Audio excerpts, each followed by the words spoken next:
analysis of T-beams.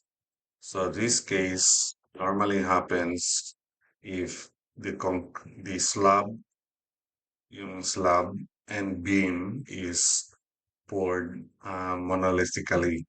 Kumbaga sabay na binuhos yung slab, yung sahig at saka yung beams. So kung ganun ang nangyari, which is the standard, dapat na pagbuhos ng beam at saka slab, dapat sabay sila na pagkabuhos. But may mga cases na inuuna yung beams, buhos muna sila sa beams, and then buhos naman sa slab. So, ganun na case, hindi na monolithic yung pagkabuhos ng structure natin. So, hindi na siya ma-analyze na T-beams. So itong T-beams normally sa slab to beam na structure, or let's say in a building structure, minsan lang ito kino-consider. Kumbaga parang ano na lang ito, parang factor of safety na lang natin as a structural engineer.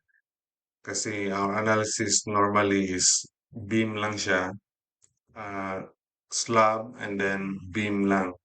Another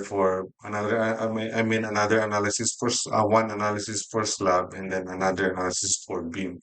We do not consider additional na contribute ng force ng slab towards the beam. So sa building structure, parang ano na lang ito, parang factor of safety na lang na additional sa atin. But may mga cases na, let's say, you are investigating the strength of the building. So at that time, kung nakita mo na qualify siya to be analyzed as T-beams, then we can analyze it as T-beams. In such way, madagdagan pa yung moment capacity ng structure natin if mag T-beam analysis. Okay? But may mga analysis talaga na mga beams na ang shape is T. Okay? For example, like uh, yung mga bridges, okay? Especially for pedestrian bridges, ganun. So, ang ginagamit is T-beam na siya. It's like here in the illustration, parang um, itong slab natin, this patang slab natin, yan, part na siya ng beam. At the same time, um, yan, ang slab natin is part na siya ng beam. At the same time, uh, mag-a-act siya as slab. Okay? So, isang buhusan lang, then parang isang structure lang siya. So, beam na siya, the same time slab. So, kung makita ninyo sa mga pedestrian bridges, yung tao lang dumadaan. So, mayroong mga series of beams siya na dikit-dikit. Or minsan, hindi dikit-dikit. They use, dikit, magkatabi sila. Pero, sorry, they use the T-beams shape. So, yun, additional siya sa function. So in here, we will analyze T-beams. So again, in practice, sa building structure, we normally do not analyze T-beams. We just use beams. Okay? Ang requirements ng T-beam is dapat ang pagkabuhos ng structure is sabay. Monolithic siya. Okay? Hindi yung makikita niyo sa normal na may mga bahay na inuuna yung beam. Minsan, it took years bago pa ma-follow pa yung slab. So, basically, hindi na siya monolithic. So here, let me erase this one. In T-beam analysis, so we have here, kung makita ninyo, These are series of beams, magkatabi-tabi na beams, and then connected by slabs. Okay, so we have the thickness, if you can see here, the thickness of our slab, and then actually the D here is itong D, may mali ito. Ang D is up to here only. Dapat ang D is ganyan. This one is, yan. Okay. So, this is parang beam analysis pa rin siya. And then we'll just have, ito ang normal beam. If you can see here, ito yung normal beam natin. Yan. Yan yung normal beam. And then this one is the T-beam. Yan, meron na siyang um, additional na compression area sa taas. Okay? Unlike sa normal beam, ito lang yung compression area natin. If you, parang ito lang, di ba? Yan yung analysis natin. And then yung slab nakadikit lang sa gilid, nakadikit dyan. And then, kinukonsider natin ng slab na load lang siya ng beam. While here, in T-beam, ang slab is considered as part of the beam. So if you can see, normally sa beam, compression sa taas, right? Tension sa baba. So if you can see here, parang naka-add pa siya instead of using doubly analysis, ano nga yung doubly? Yung doubly is pag mag-fail na yung compression sa taas, kulang siya, mas marami pa yung tension sa baba. So kailangan nating i-balance because of large moments, and then yung area section natin is limited lang. So we need to add one more couple aside from the concrete and steel couple. Yung mag-add tayo ng dalawang steel. Okay? So dito, instead of mag-add tayo ng additional steel sa taas para ma-support yung compression, i-consider na lang natin yung mas malapad na area ng flange. Okay? So, by the way, I don't know if may steel design na kayo. Let's say, mayroon tayong I-beam. If this is I-beam, ang tawag dito sa top is flange. Okay? And then this is the web. Ayan. So, flange, nakita natin dito, this is our flange. So, ang flange natin mas medyo malapad siya sa beam. Okay, I hope you get the idea of T-beams. So, meron siyang distance this is clear distance, SW1.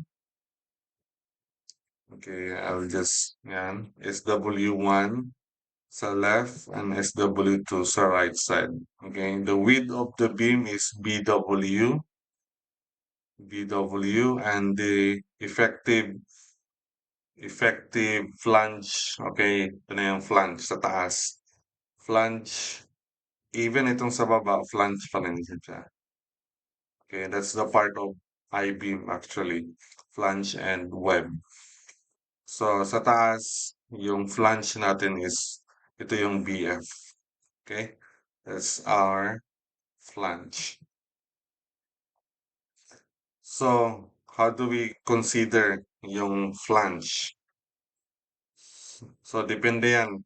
Mayroon tayong dalawang case. If it is interior, and secondly, if it is end beam. Yung end beam yung sa dulo. Okay? So, if it is interior, the BF, ang i-allow lang natin na maximum BF is equal to BW. Ito yung width, BW, plus 16H. Ang H is itong H. Yan. Yan yung thickness ng slab natin. Or, BW plus half. Okay, BW plus half ng SW1. Yun yung ah, distance ng other beam. Okay? Plus half. So, half ng sa left side, half ng right side. That's our plus the width. Okay? The width of the web or the beam.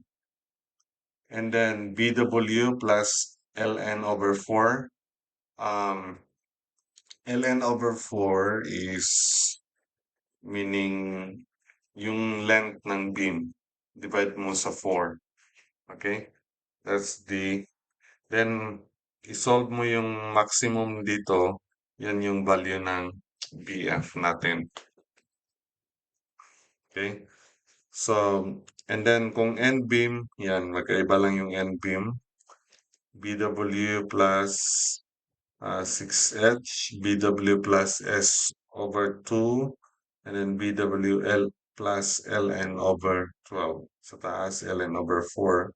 Dito, LN over 12.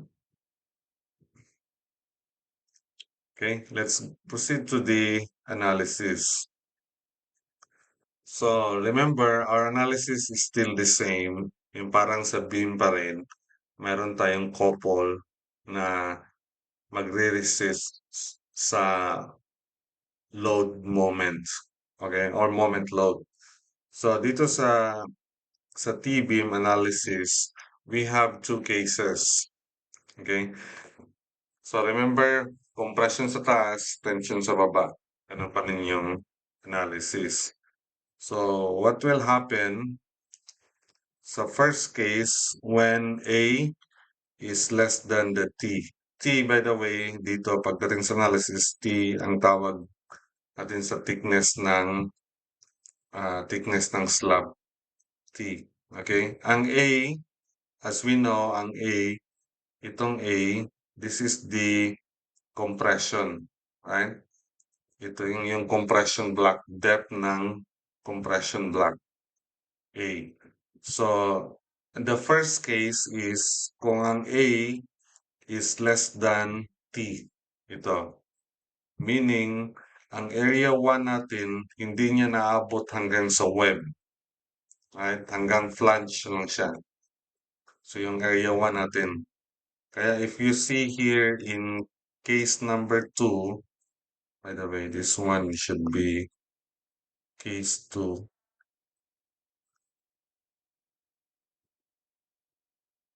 Then this is when A is greater than T. So when A is greater than T, ang analysis talaga nito is T-beam na. When A is less than T, actually, ang analysis dito is parang rectangular beam lang siya. Okay? Now, if I will draw here, di ba, sa regular beam natin, itong part dito is yung compression, right? Parang compression, then dito is tension. So, itong itong open area nito, ito na area, yung naka-blue, yan. Actually, andyan yan siya, yung concrete, kasi yung concrete natin whole rectangular eh. And then, andyan yan siya na area, but in analysis, we do not consider it kasi that area is under tension, right? So, theoretically, hindi natin kina-consider na nagki-carry pa yun ng load kasi ang tension ng concrete is very small compared to its compression. So, sa theoretical analysis natin, ang kino-consider natin yung compression ng concrete at saka tension ng steel. So, andyan siya, pero theoretically, wala. Okay? Andyan, pero wala.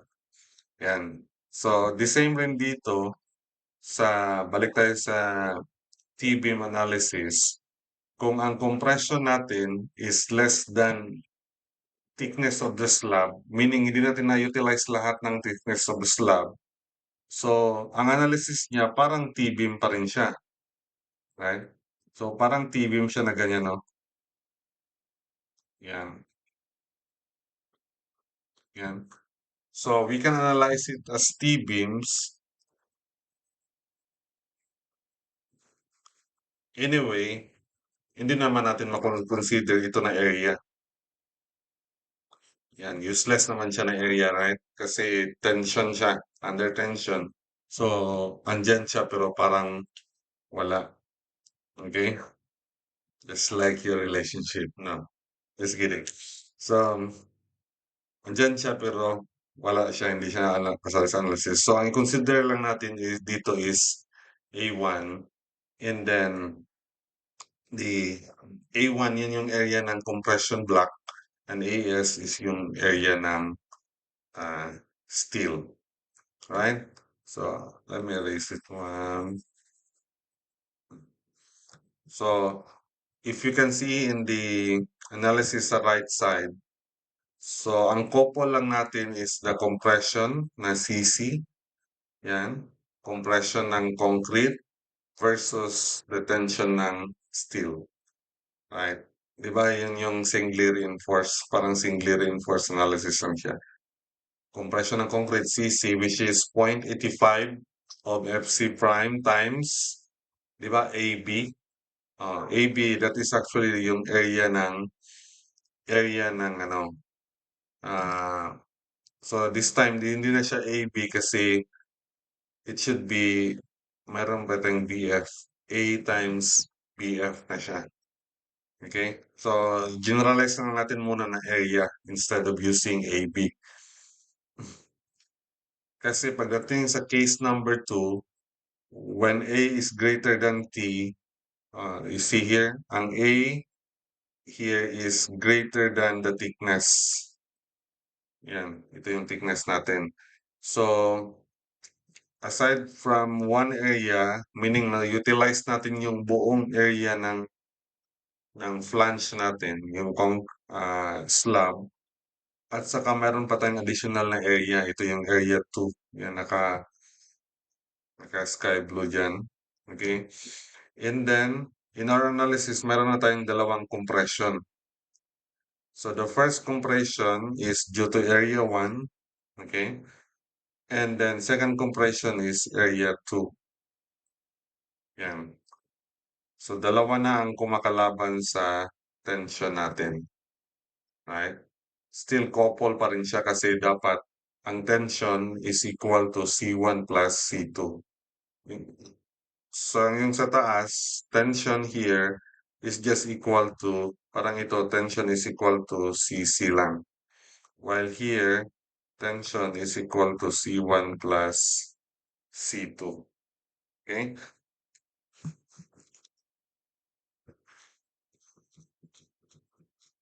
So, sa T-beam, itong first case, ang analysis niya is parang rectangular beam lang siya. With the rectangular beam siya, pero ang B natin here is equal to BF. Yan lang yung nagbago sa singly reinforced analysis niya. Okay? So, let me proceed dito sa analysis case 2. Ito yung um, actually T-beam analysis talaga ito yung case 2 when A is greater than T. So, we have itong ito nasulat ko na, T is equal to C1 plus C2. So, C1 plus C2 is equal to tension. Ang Y1 natin, ang Y1, ano yun? Itong compression, ang Y1 is the distance from T to yung Y1, distance from T to compression 1. So, that's basically, di ba, D minus A over 2 yan siya. But our A natin, ang first area natin ng A is equal to T. Right? Kasi naubos niya yung thickness. So this is basically D minus T over 2 half. And then ng Y2 natin, Y2, wait, oh, mhm. Ang Y2 is equal to, yan, ang distance. If this distance ng A over 2, we zoom in, ito, ito may distance pala ito. This one is Z. Okay? So, paano yan? Ang Y2 is, di ba, ang compression to the half of the, I mean, to the middle of the compression area. So, this one will be D minus thickness of the slab, okay? Minus pa talaga ng Z over 2. Okay, yan lang yung Y2 natin. So, yung nominal moment capacity niya,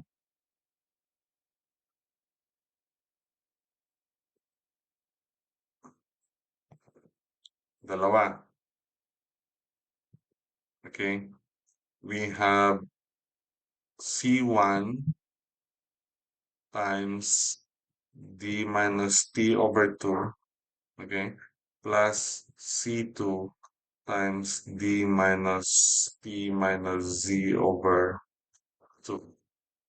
Okay? Ano yung C1? C1 is 0.85 of FC prime times area 1. Ang C2 na naman is 0.85 FC prime times area 2. Okay? Now, the value for phi, ang phi, the same pa rin. Yung pagkuha ng, ah, yung, remember, yung phi is 0.65. Okay? Kung balance, and then, and balance and compression control. Okay? Pag compression control siya, phi is 0.65. And this is phi is 0.9 kung tension control. And phi in between 0.65 and zero point 0.9 kung Fy is less than 1,000.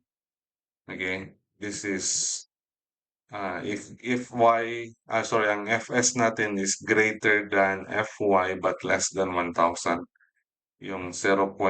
Sorry, 0.65, yeah, plus 0.25 times something. Okay, kaya naman ganun yun.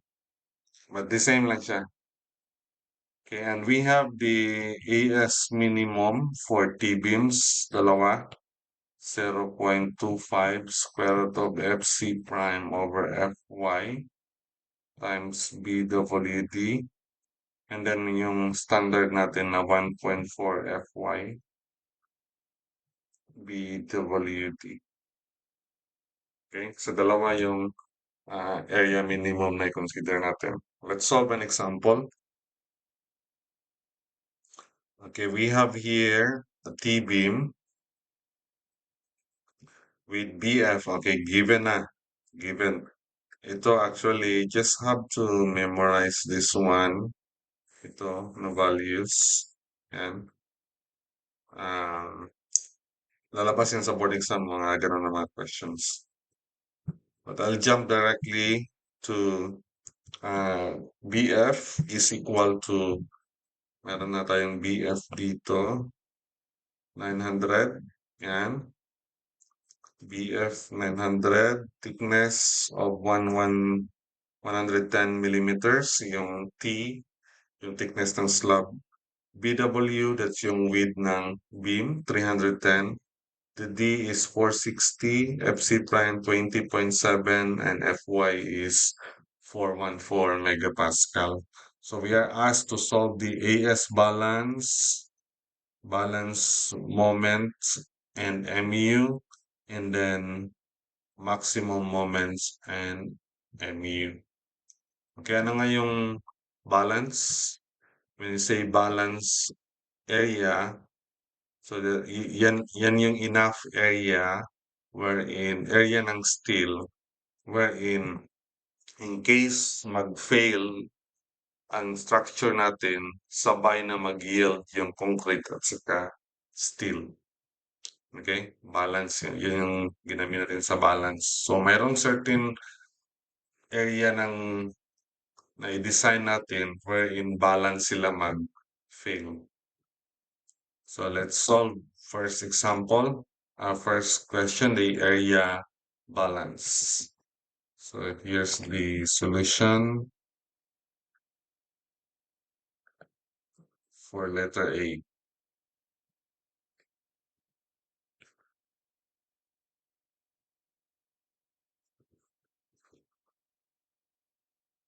Balance steel area.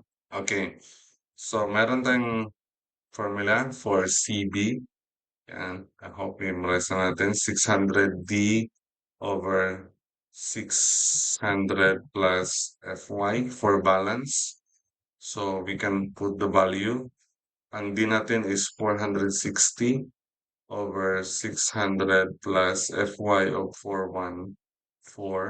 So, we have 272.189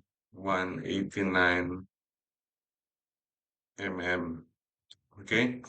Now, ang beta 1 natin is, ang FC prime natin less than 28. So, basically, beta 1 is 0.85. Okay? Kung less than 28 mm. So, we can solve for A.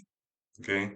Bakit natin i-solve yung A? Kasi dito natin malalaman kung ang A is greater than T or less than T. A is beta 1 times C, right? So, we are still solving balance area. Lagyan natin ng B. Okay, 0.85 of 272.189. So, this will have 231.361 mm. Okay, let's compare that to our A. Our T. Ang T natin is 110. Ang A is 231. So, basically, A is greater than area balance, A balance is greater than T, mas greater siya sa thickness. So, what's our ZB? Ano yung ZB?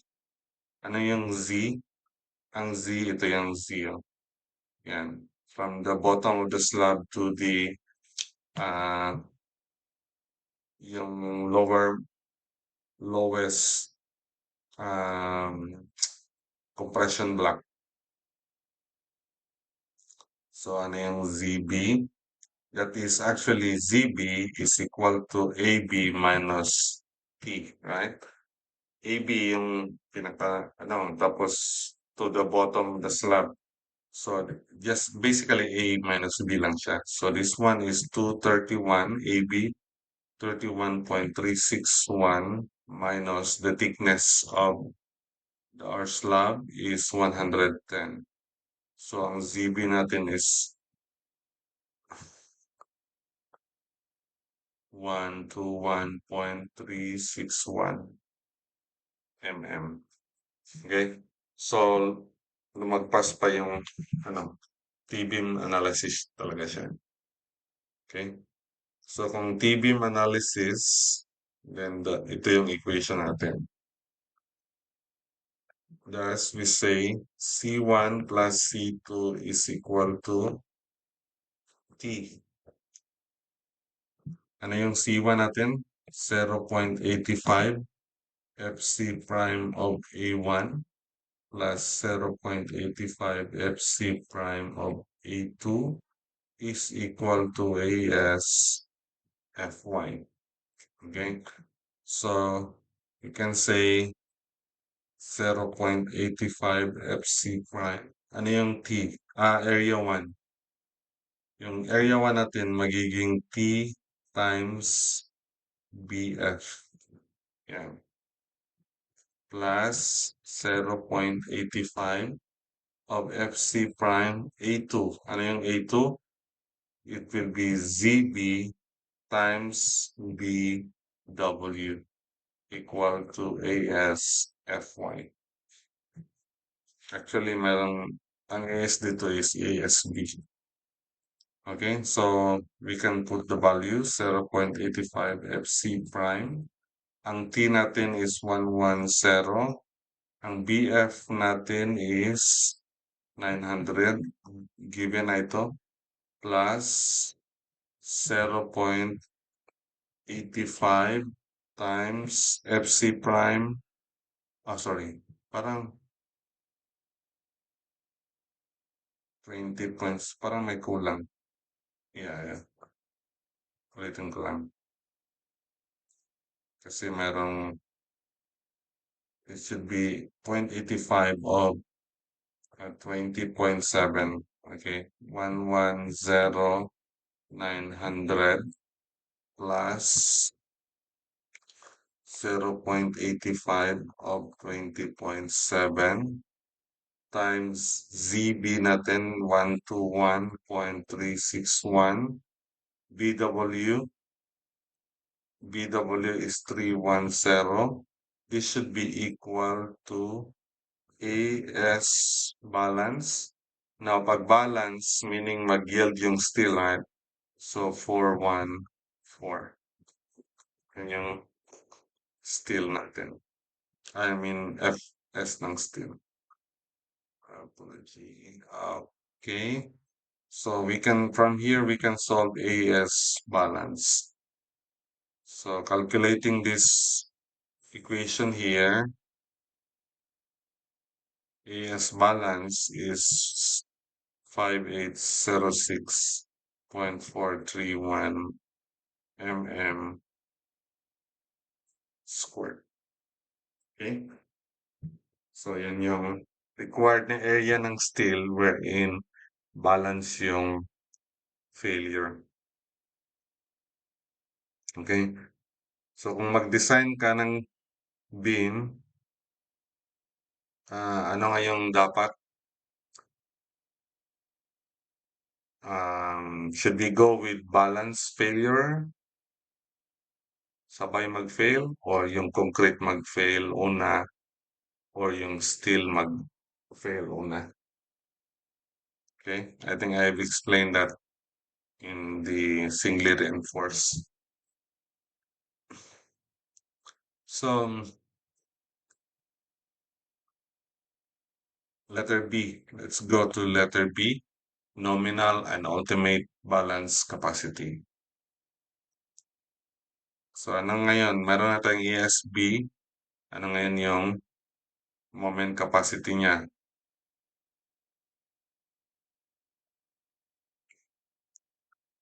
Let's write an MNB and MUB. Okay? Ang N ko is parang U lang. Anyway. So, let's start with MNB. Given yung balance condition, so, pag mag-determine na tayo ng moment, ito na yung couple. So, this is 0.85 FC prime. Ano yung area ng T? T times BF times the moment arm. Meron na tayong moment arm. Ano yung moment arm? Ng Y1, D minus T over 2. Then, pangalawang couple, 0.85 FC prime times ZB times BW. Multiply na natin. Lagay ko lang dito. D minus T minus ZB over 2. Okay, let's input the value. Actually, input na lang natin ito. 0.85, 20.7 times 110 times 900 BF times 460 minus 110 over 2 plus yung second equation natin 0.85, 20.7. Ang ZB natin na-solve na natin. ZB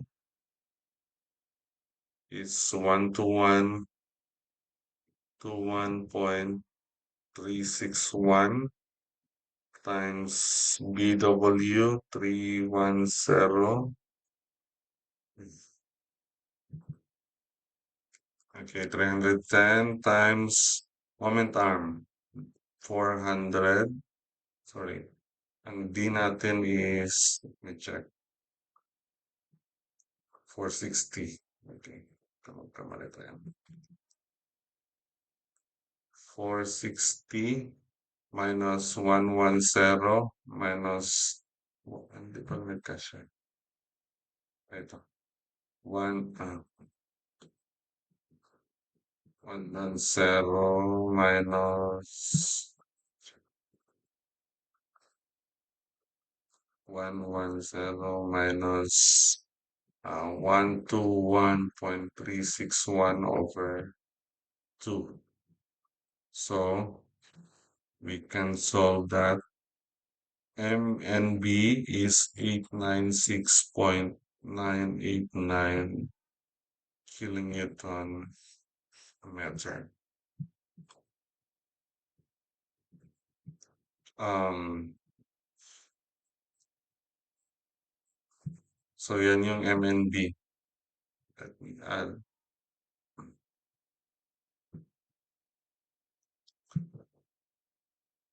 Pag M and B, that is, sorry, that is unfactored siya.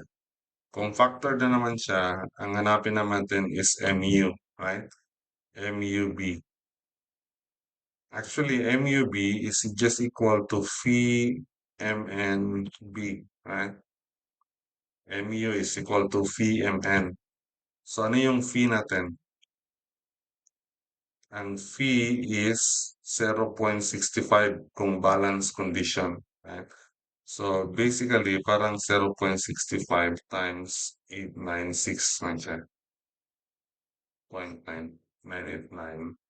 So, ang MU balance natin is 583.043 kilonewton meter. Okay? So, yun yung balance. Second question is yung maximum. Ano yung parang total capacity talaga ng beam natin.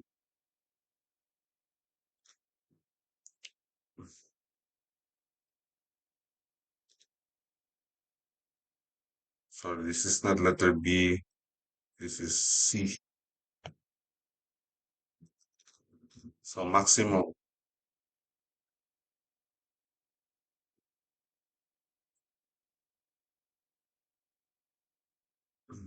Maximum steel area. And then, pag makuha natin yung AS max, solve naman tayo ng maximum moment capacity. So, yun pa rin yung method. C max, that is 3 over 7 D. This is 3 over 7 of 460. We have 197.143. So, pag makuha natin yung C, solve natin yung A max. Kasi nga i-compare natin yun siya sa T. So, A max is beta 1 times C max. So, this is 0.85 of 197.143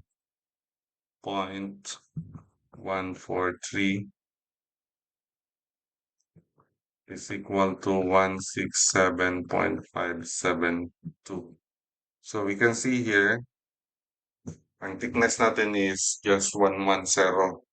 So A max is greater than T.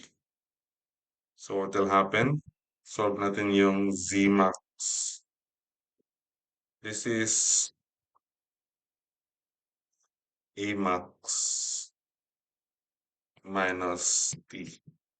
This is 167.572 minus 110, which is 57.572. Okay? So, ganun pa rin. C1 plus C2 is equal to T. This is C1 is 0.85 FC prime of A1 plus 0.85 FC prime of A2 equal to AS FY. Okay, so we have here um is lagay ko na ng diretso 0.85 of FC prime. Ang FC prime natin is 20.7, where A1 is thickness times the BF. 110 times 900 plus 0.85 times FC prime 20.7 times area 2. Ano yung area 2? That is the BW times Z. So this is 57.572 times BW of 310. This is equal to AS max times FY natin is 414. So from here, we can solve AS max. We have 4966.011 mm squared. Okay, and then we will solve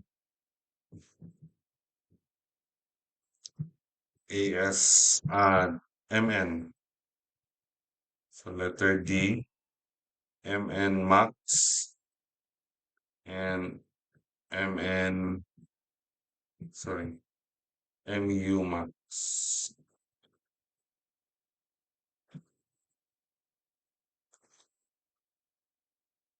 So ganun pa rin. Yung MN max is equal to C1Y1 plus C2Y2.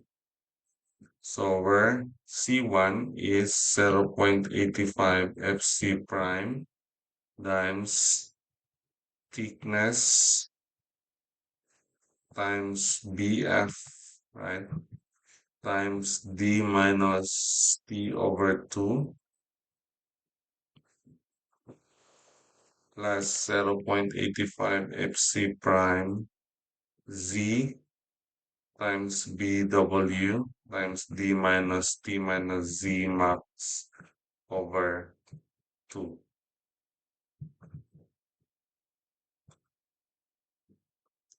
Okay, let's plug in the values. 0.85 FC prime 20.7. Let me just check. Okay, 20.7 times thickness 110, BF is 900 times 460 minus thickness is 110 over 2 plus 0.85 dito ko na iba. So, sa baba. 0.85 times 20.7 times 57.572 times 310 times D 460 minus T 110 minus Z over 257 57.572 over 2.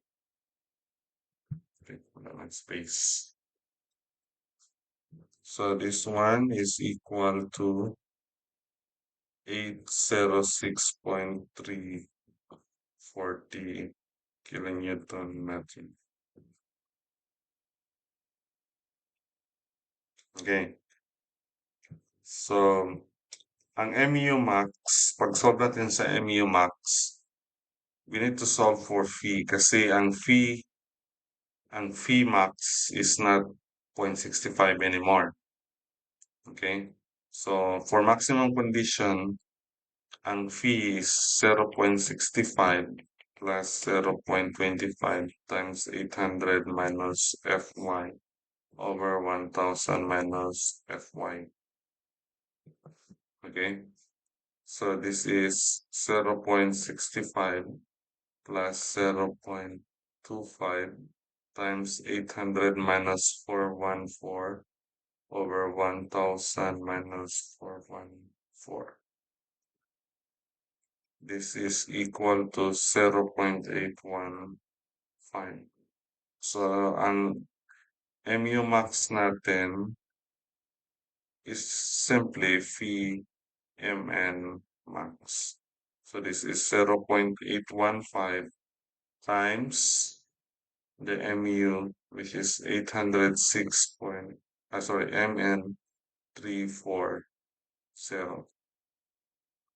Then we have 657.167 kilonewton meter.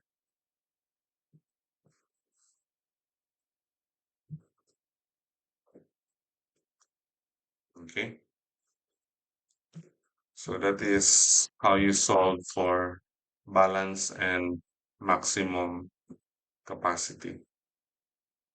So let's proceed to second example. So this one, we are going to design the T-beams. So for T-beams with BF is 820, BW 250, D 470, thickness 100, FC prime 20.7, FY is 414. So if C prime is 20.7, that means beta 1 natin is 0.85 na siya. Okay? Now find the AS. Find AS given two cases. Moment dead load, moment live load, 150 and 120. Ito mas malaki, 125, 195 and 210. Okay? So the first thing we have to do is solve for phi mn max.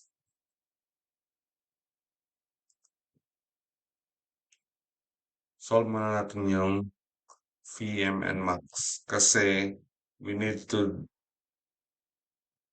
compare it with our MU. Okay? Then kung ang phi mn max is greater than MU, then this is designed as singly reinforced. So may possibility rin na ang T-beam maging doubly reinforced siya, which is more complicated na siya. That's why in designing, we normally use ang ano lang, kung building structure, separate talaga yung slab at saka beam. So purely beam analysis lang siya. Okay. But if you're really meticulous sa design, then you can um, consider it.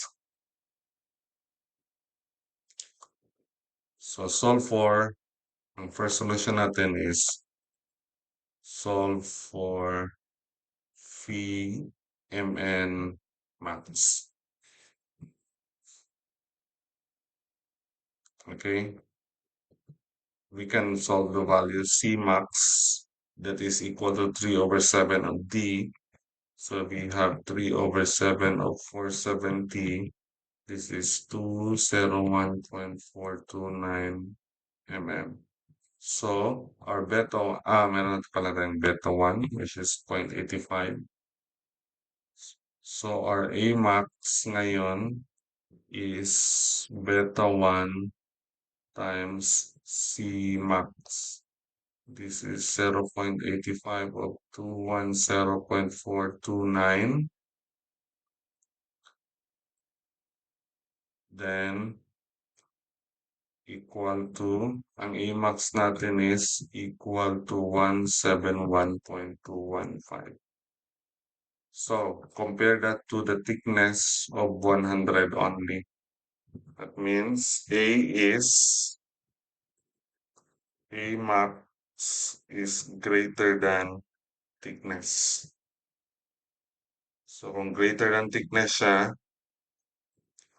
then doubly reinforced ang analysis. Sorry, T-beam. So, we need to solve for Z, or let's call it Z max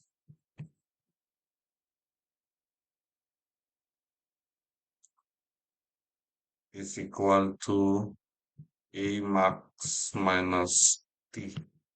This is equal to 171.215 minus T of 100. This is 71.215 mm.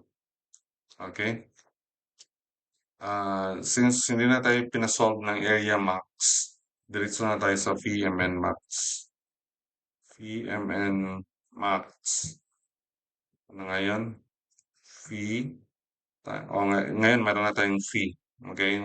Kasi hindi na tinanong yung nominal. So we'll just jump directly to fee. 0.85 FC prime times T times BF times D minus A over 2. Actually, A here is, I think this should be T over 2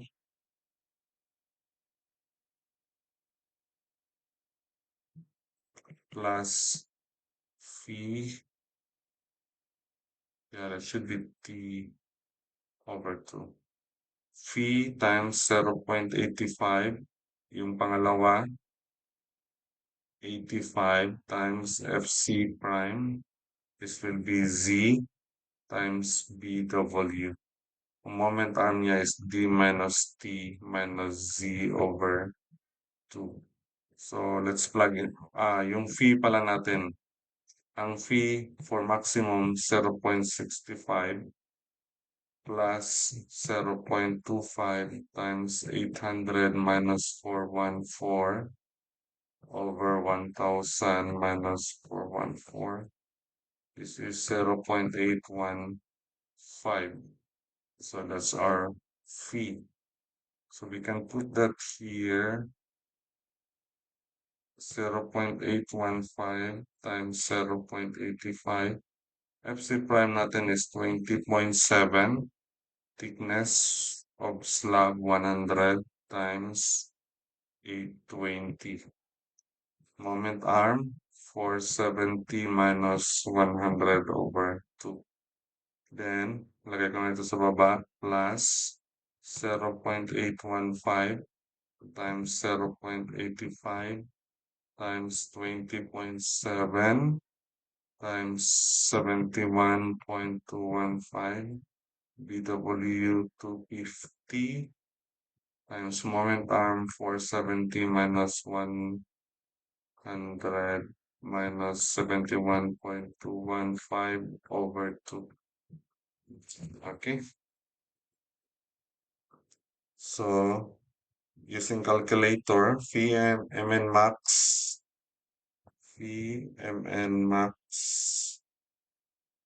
is equal to 579.239. Okay.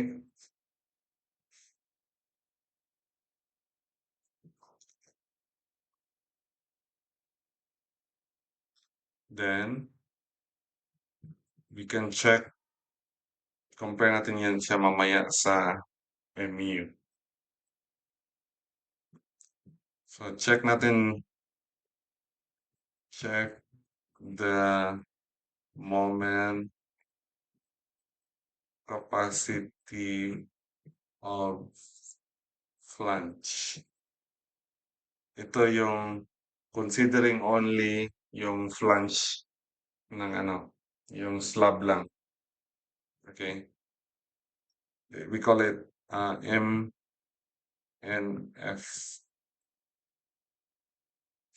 Okay,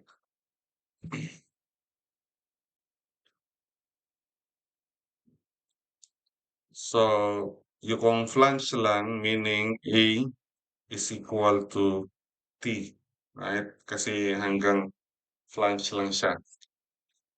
So this is, ang A natin is 100. So we can solve C is equal to A over beta 1, which is 100 over 0.85, which is 117.647 mm. Then let's check Fs, 600 times D minus C over D. So this is 600 times 470 minus 117.647 over D 117.647, and we have 1797 megapascal. Okay, if you see here, Fs, ang Fs natin, which is equal to, ang Fs natin is 17, so this is greater than 1000 megapascal. Therefore, kung greater than 1000, ang fee natin is 0.9. Then,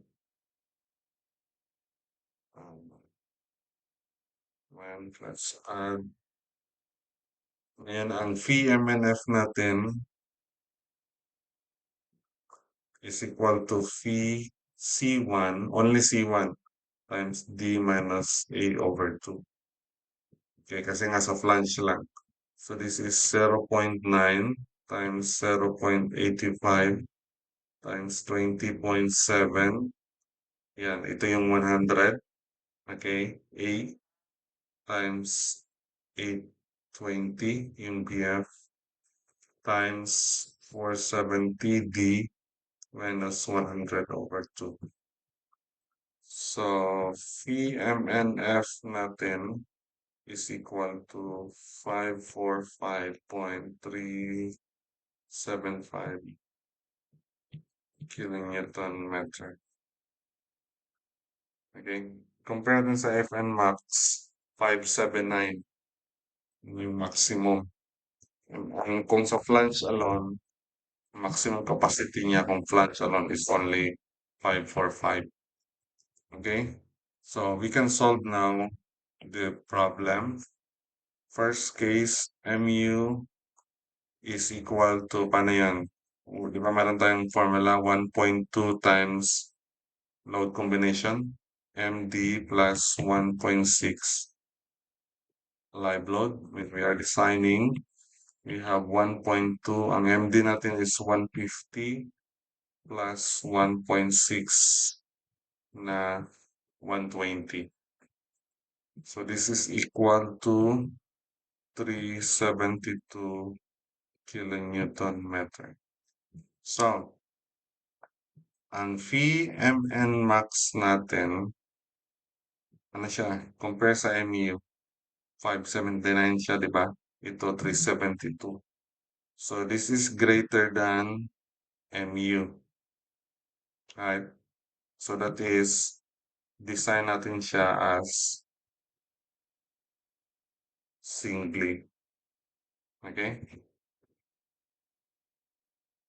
And also, MU,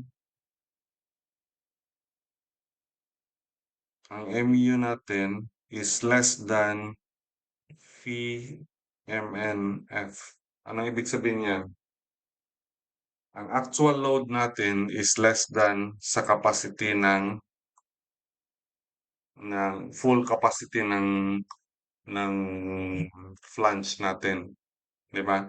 So in that case, less than man siya. So the meaning hindi maubos yung flange natin. So A, ang compression block natin is less than thickness. So what will happen kung A is less than thickness? A is less than the thickness of the slab. So parang rectangular lang siya.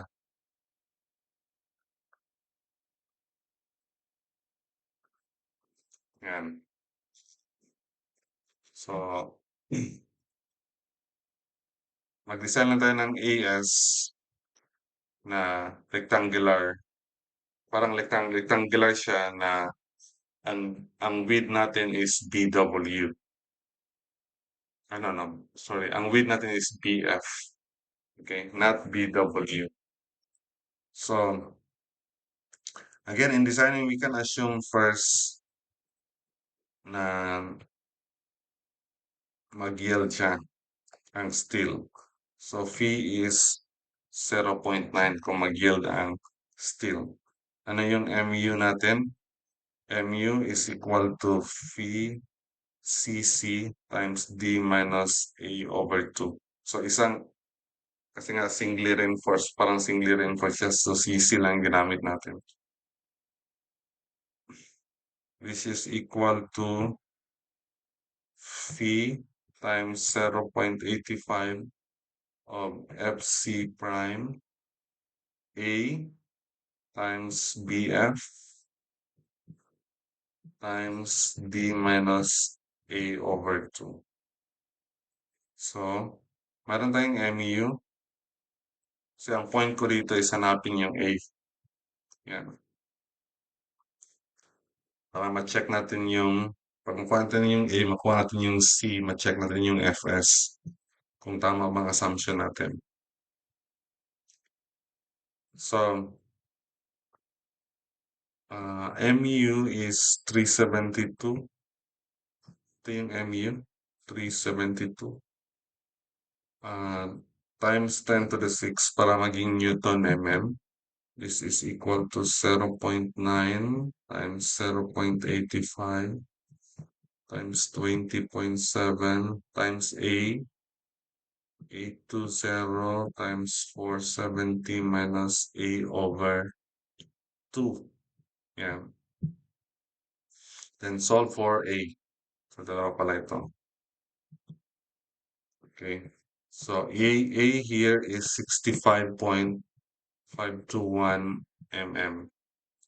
So, once we have the A, solve natin yung C, A over beta 1, 65.521 over 0.85. So, this is equal to 77.084 mm. Now, we have solve natin yung Fs. Check kung tama yung assumption natin. D minus C over C.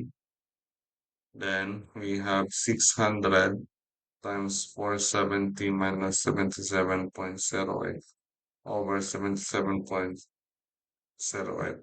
So, ang labas is 3,058.347. So, ang Fs natin, Fs is greater than 1,000. So, Fs is equal to Fy. And then, tama rin yung assumption natin. Kung greater than 1,000, ang phi is 0.9. Okay? So, pag solve natin ng area, yung ano lang, CC is equal to tension. Parang summation of forces along horizontal lang. 0.85 FC prime A, sorry, A times BF is equal to AS FS. So we have here 0.85, 20.7 times A natin is 65.521 times BF natin, is this 820? Yeah, 820 equal to AS times, ang solve natin is AS. FS natin is equal to FY 414. So, Ang AS natin is equal to 2283.407. Now we need to check that with AS minimum. Dalawa. Yung 0.25 square root of FC prime over Fy times BWT. Solve natin ito 0.25 times square root of 20.7 over 414 times 250 times 470.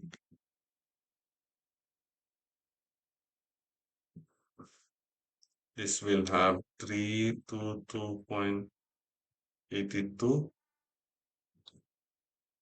Check naman natin sa isa, 1.4 over Fy times square root of Fc prime BWT. So this is 1.4 over Fy of 414 times square root. Wala na pala. Wala na itong square root. Sorry. Yan lang.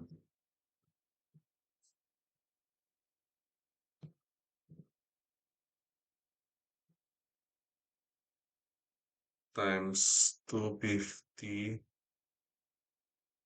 times 470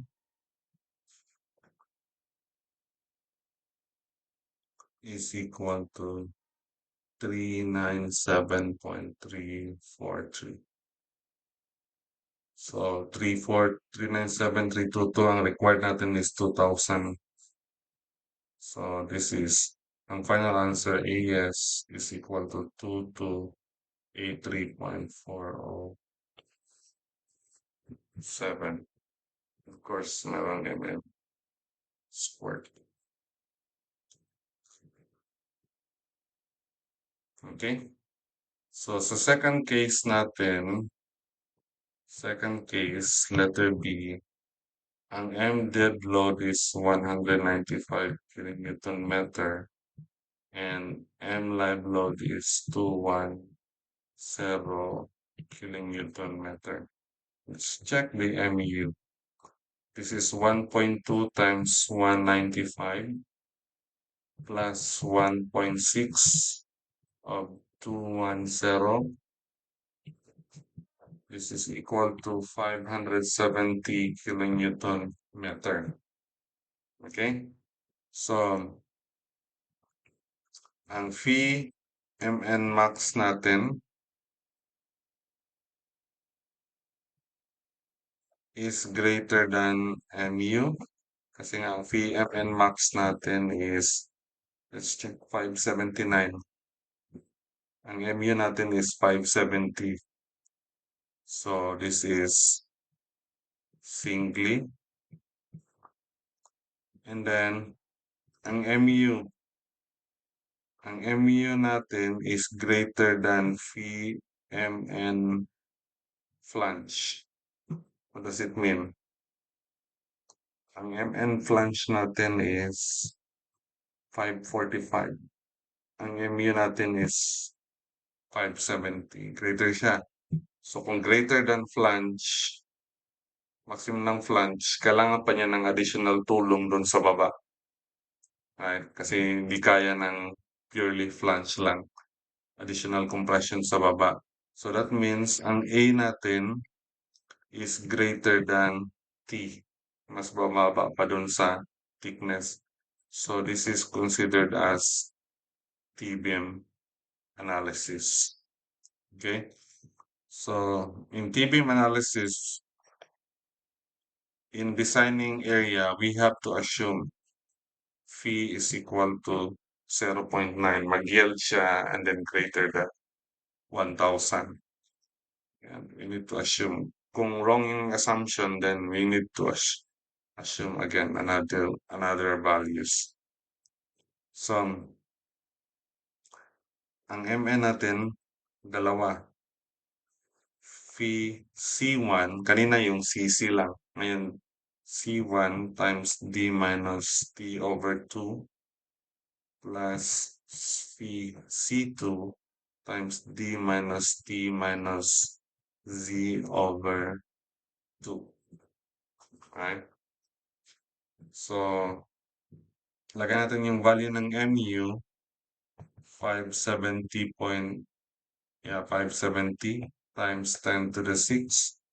This should be equal to phi 0.9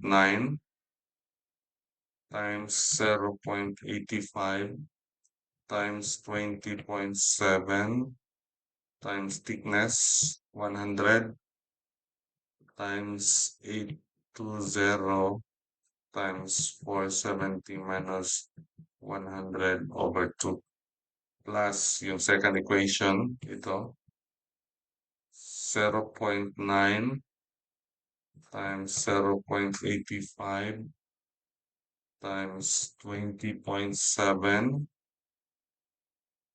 times Z. Ang hanahanapan nito is yung Z. Para masolve natin yung C, and then masolve natin yung A, and then masolve natin yung Fs. Sorry, masolve natin yung A, and then C, and then Fs. Then check natin yung assumption. Z is 250 times 470 minus 100 minus Z over 2. So, dalawa yung Z dito. Take note. So, Z here is equal to 17.212 mm. Yan yung Z. Ano nga yung Z? Ang pag-solve ng A, total block is thickness plus Z. So, ang A is equal to thickness plus Z. This is equal to 100 plus 17.212 millimeter. I'm sorry. Dito ko na nailagay. This is equal to 117.212 millimeter. So we can solve A over beta 1, 117.212 over 0.85. This is equal to 137.896 mm. Okay. Then from C, we can solve Fs 600 times D minus C over C. This is 600 times 470 minus 137.896 over 137.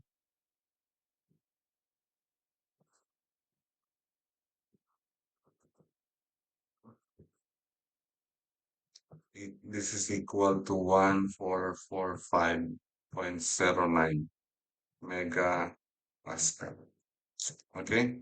So, ang Fs natin is greater than 1,000 megapascal. So, that means that this is tension control. Phi is 0.9. Correct yung assumption natin. And then Fs is greater than Fy, of course. So, Fs is equal to Fy. Yes. So, pag-solve natin ng area, yung equation lang natin. C1 plus C2 is equal to tension. Okay? Kanina, ito lang, CC plus T. Ngayon, C1 plus C2. So, dalawang compression na siya. Let me rewrite here. This is 0.85 FC prime A1 plus 0.85 FC prime A2 is equal to AS Fy. So this is 0.85 of FC prime, 20.7 times 100 times 820 plus 0.85. Walang moment arm kasi summation of forces lang ito. 20.7 times 17.212 times 250 equal to AS, sorry, AS times FY natin is mag-yield 414.